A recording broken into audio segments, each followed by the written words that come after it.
Біреудің мінін көргенше, жамандығын тергенше, өз ойыңды мазалап, өз бойыңды тазалап, өзіңмен алыс өлгенше. Адамдар саған таң қалып жатса, оған мақсаттанып мақтанба, себебі олар сенің Алла жарыққа шығарған жақсы жақтарыңды ғана көріп жатыр, ал олар сенің Алла жасырған жаман жақтарыңнан хабарсыз болар.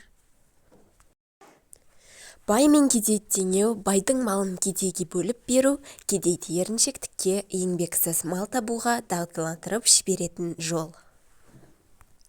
Жер жүзі жабылғанда білім жаққа, қазақ жүр құмарланып құр шаттыққа, анау қу, мынау пысық, мен батыр деп, айналды бірін-бірі құрытпаққа.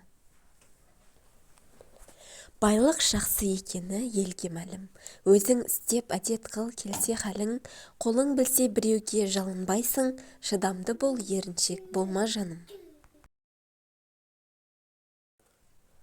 Күздер ұмытпасын десең, әдемі киін, көңілдер ұмытпасын десең, көркем мінез бол.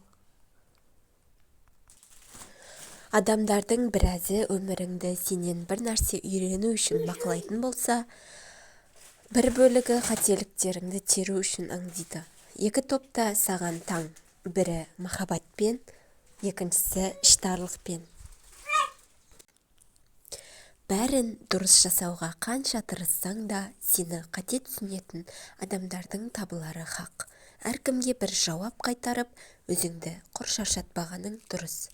Дана ғұламаларымыздың бірі өзін сөккен кісіге былай деген екен: егер айтқаның рас болса, Алла мені кешірсін, ал өтірікші болсаң, Алла сені кешірсін.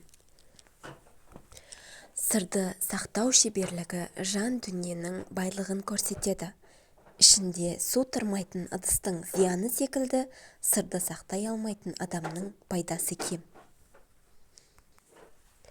Егер адам қасындағы кісінің жүрегіндегін көре алса, оған қатты жаны ашитын еді. Ішкі таразының әділдігіне көзі жетер еді. Сыртқы өлшемдердің алдамшы екенін терең түсінер еді. Іштарлық, қызғаныш көрсе қызарлыққа ұрынбас еді.